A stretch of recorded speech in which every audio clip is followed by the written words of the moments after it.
जय हिंद दोस्तों। आज हम बात करेंगे पृथ्वीराज रासो, जो चंद्रवरदाई की रचना है और इसमें 69 सर्ग है और इसी सर्ग का 27वां सर्ग है रेबा तट। आखिर रेबा तट का विषय वस्तु क्या है? आखिर रेबा तट में किस रूप में मोहम्मद गौरी और पृथ्वीराज चौहान आए हैं? और जैसा कि स्क्रीन पर आप देख रहे हैं कि एक तरफ चौहान वंश के शासक पृथ्वीराज चौहान है, दूसरी तरफ मोहम्मद गौरी है। इन दोनों के बीच किस प्रकार की घटनाओं का वर्णन रेबा तट में है, तो इन पूरी की चर्चा करेंगे। पूरी वीडियो को ध्यान से देखना। दोस्तों, जब हम बात करते हैं तो पृथ्वीराज चौहान के जो सेनापति थे वो चामंड राय थे। दक्कन भारत में जो देवगिरी है, इस देवगिरी को जीतने के बाद चामंड राय पृथ्वीराज चौहान की प्रशंसा करता है। साथ ही पृथ्वीराज चौहान के दरबार में जो कवि सारे हैं वो भी पृथ्वीराज चौहान की प्रशंसा करता है। इसी दौरान सेनापति चामंड राय कहता है कि उनको पृथ्वीराज चौहान को कि आपको एक बार रेबा तट घूमना चाहिए। दूसरी तरफ उनके जो कवि है चंद्रवरदाई, जिसे शॉर्ट फॉर्म में हम चंद कहते हैं, वो कहते हैं कि रेवा तट पे जरूर घूमना चाहिए।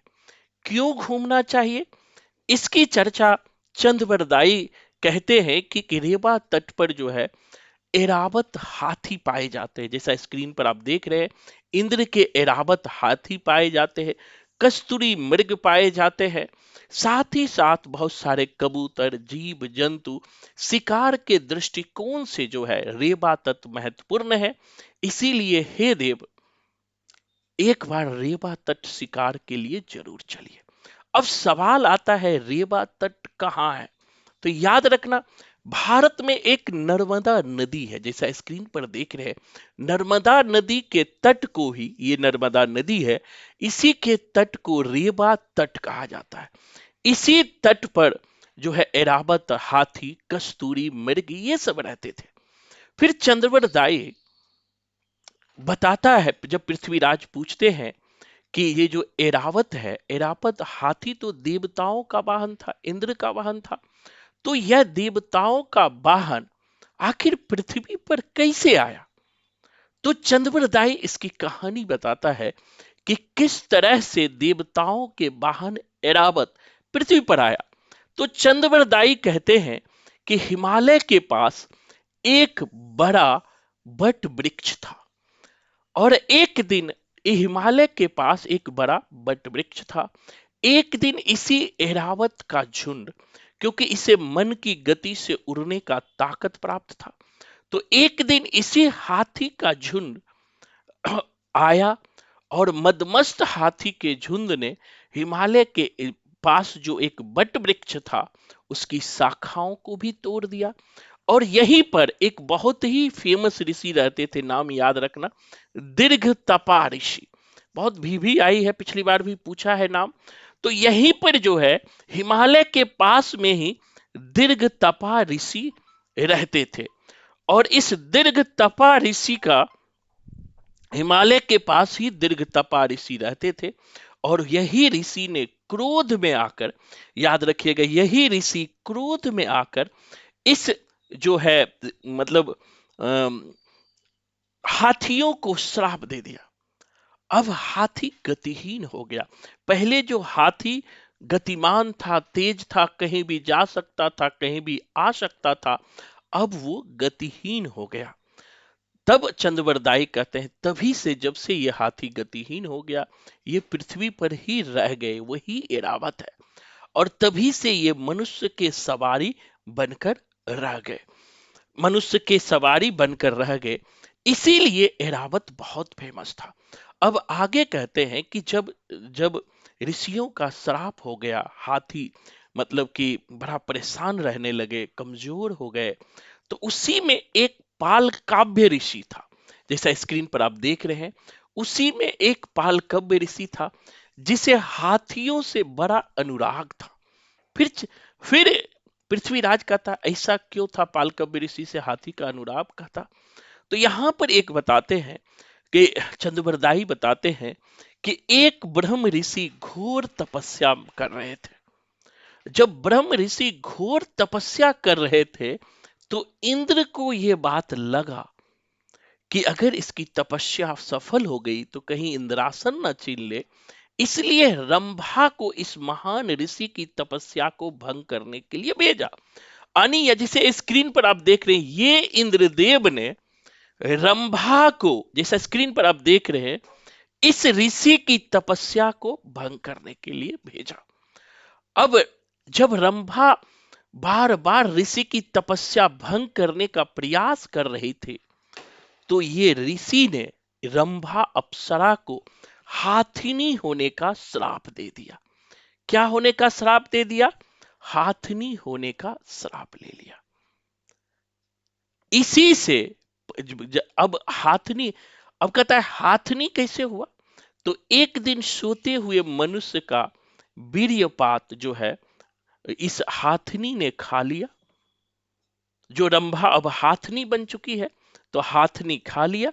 तो उसी ऋषियों के जो वीर्य को उन्होंने खाया, उसी से जो है पालकव्य ऋषि का जन्म हुआ। उसी से किसका जन्म हुआ? पालकव्य ऋषि का जन्म हुआ। इसी से, इसी कारण से पालकव्य ऋषि का जो है किसके साथ? हाथियों के साथ, जो एरावत हाथी है उनके साथ विशेष अनुराग था। दूसरी तरफ कहते हैं चंद्रबरदाई कि एक दिन उसी वन में राजा रोमपाद शिकार करने के लिए आए और वे हाथियों को पकड़कर चंपापुरी ले गए, जिससे हाथी बहुत दुर्बल हो गया, कमजोर हो गया। जब ये बात पालकव्य ऋषि को पता चला तो वो हाथियों की खोज में निकले और वो भी चंपापुरी पहुंचे और उस हाथियों की खूब सेवा की और खूब के उनको फिर से ठीक किया। इन सब बातों को सुनकर पृथ्वीराज चौहान जो है रेवा तट जाने का निर्णय करता है और नर्मदा नदी के तट, जो रेवा तट के नाम से विख्यात है, वहां पर पृथ्वीराज जाते हैं। वहां के जो स्थानीय राजा थे पृथ्वीराज का खूब स्वागत करते हैं और वहां के वैभव में पृथ्वीराज खो जाते हैं, खूब एंजॉय करते हैं। लेकिन इसी बीच इन सब बातों को सुनकर पृथ्वीराज रेवा तट गए। इसी बीच लाहौर का शासक जो है, इसी बीच लाहौर का शासक चंद्रपुंडीर दाहिम, याद रखिएगा नाम बहुत इंपॉर्टेंट है। लाहौर के शासक होता है चंद्रपुंडीर दाहिम का पृथ्वीराज को पत्र मिलता है और चंद्रपुंडीर दाहिम पृथ्वीराज को लिखता है कि मोहम्मद गौरी आप पर आक्रमण करने वाला है और मोहम्मद गौरी आप पर आक्रमण करने के आतुर है। आप सचेत हो जाइए, आप प्रति आक्रमण को तैयार हो जाइए।